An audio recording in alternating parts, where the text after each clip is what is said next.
You tell that beautiful wife of yours I said, hey. Speaking of the man, prolific, I'm glad you're here. We gotta discuss a few things. You damn right we do. It's time for you to cut me another motherfucking check, Star. I ain't had no cash since I signed this fucking deal.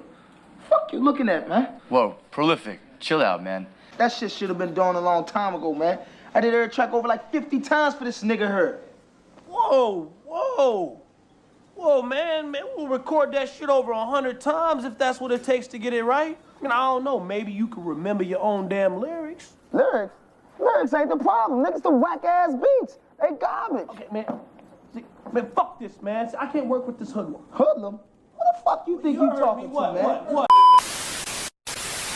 When you talk about Snipes, you're talking about one of those movies that lived in a strange space between being a hood classic and being a straight-to-cable curiosity.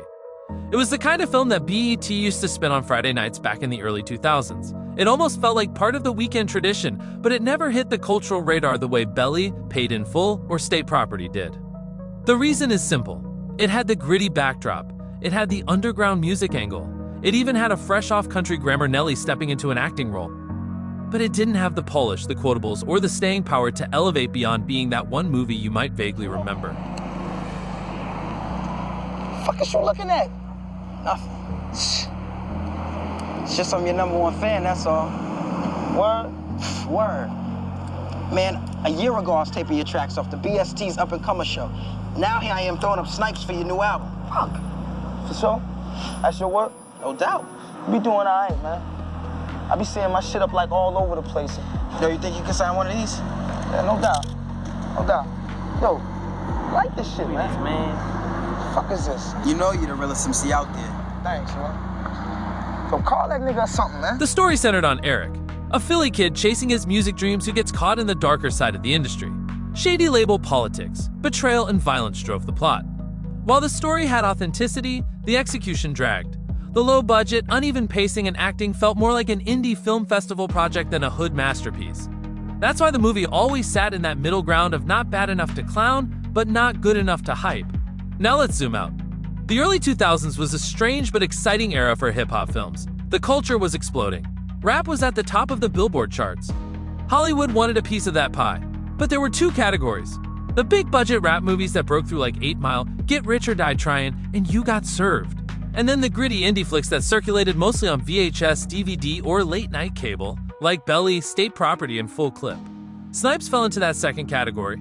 It didn't have the studio machine behind it, but it had authenticity.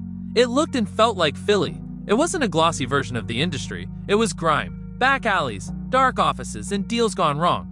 And then there's the Nelly factor.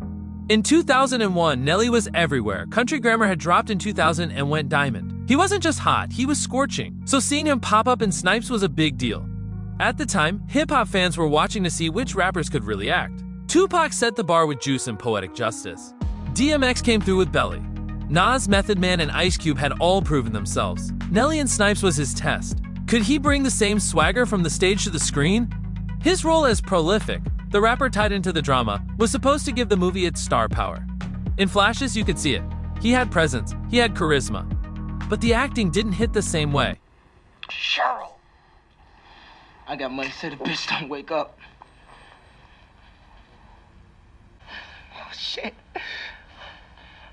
It ain't my #1 fan. Mr. Snipes. I'm gonna need your help getting out this shithole.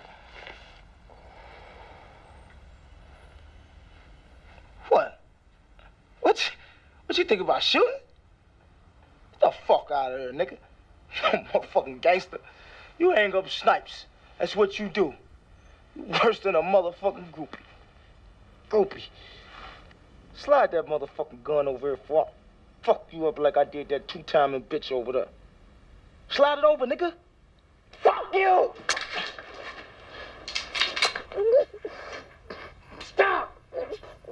Don't, stop!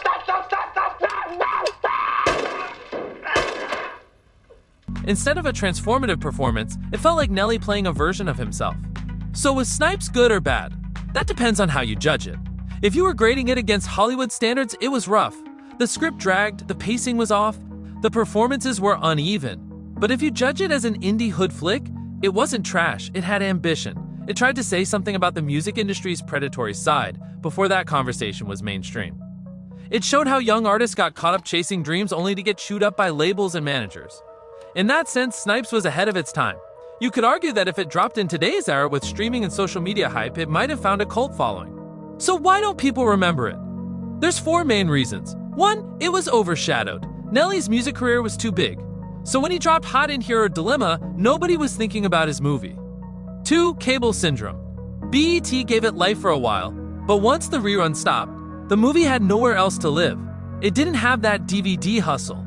3, it lacked iconic moments. Belly had that opening scene in the strip club. State Property had quotables like get down or lay down. Snipes didn't have that one scene people could bring up in conversation. And 4, it didn't cross over. It was too small to make noise outside the culture and not strong enough within it to become a staple. The irony is, if you ask people today, some will swear they never heard of it. Others will say, wait, was Nelly in a movie called Snipes? I think I saw that on BET when I was a kid. And that's the exact problem. It lived on the margins. It was remembered by a handful of folks who caught it in the moment, but it never pushed into that next tier of recognition. For Nelly, the legacy of Snipes is interesting.